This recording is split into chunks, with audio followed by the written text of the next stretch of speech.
drive-in movie theater is an American invention, like jazz or the hot dog.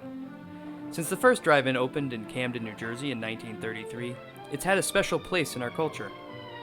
It's where we grew up. It's where we fell in love. At the zenith of their popularity in 1958, there were over 4,000 theaters open around America, many in small rural communities like here in Greenville, New York. For towns like Greenville, the drive-in represents more than just a place to see movies. It is a social promenade. It's a place to laugh with your kids and your neighbors.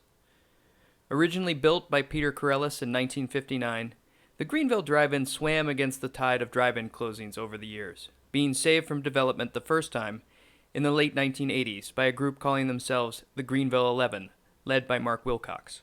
There was three of us. We used to have breakfast every Saturday morning at the local diner here in Greenville. And one morning, one of the guys came in and said, you know, the drive-in's for sale. We found out that it was going to be developed for something else. And the next week we got together and said, let's buy it, with no knowledge of how to run it. It was quite a learning curve, but we persevered and we kept it open. And families have been coming here to enjoy it and kept it open for 20-some years. I'm kind of proud that I was able to keep that tradition going. For the past few years, the Greenville Drive-In has foundered, not for lack of attendance, but for lack of technology. The old 35mm system has become obsolete, and the films difficult to source. I've been a film and video producer for the past 20 years, and I've taken on the task of converting the Greenville Drive-In to a digital projection system.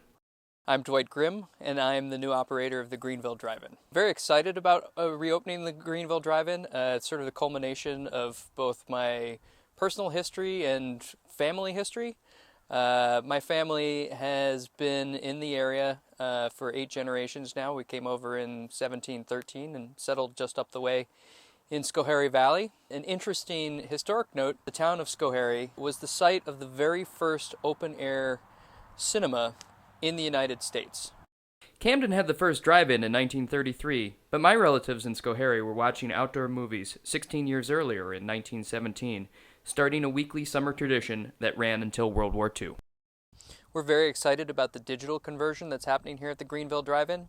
I know in the past for a lot of small drive-ins, the digital conversion has been a major challenge.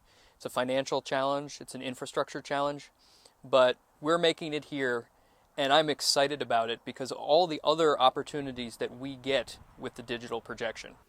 It's not just movies. We can show videos by the community, for the community.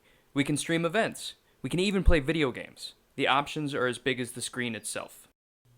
On May 18th, we purchased a digital projector for the Greenville Drive-In, but our work is far from over. With your Kickstarter contributions, we can finish the physical upgrades and purchase the radio transmitter necessary to be open to the public. You know, movies have gotten so small. People are watching movies on their phones.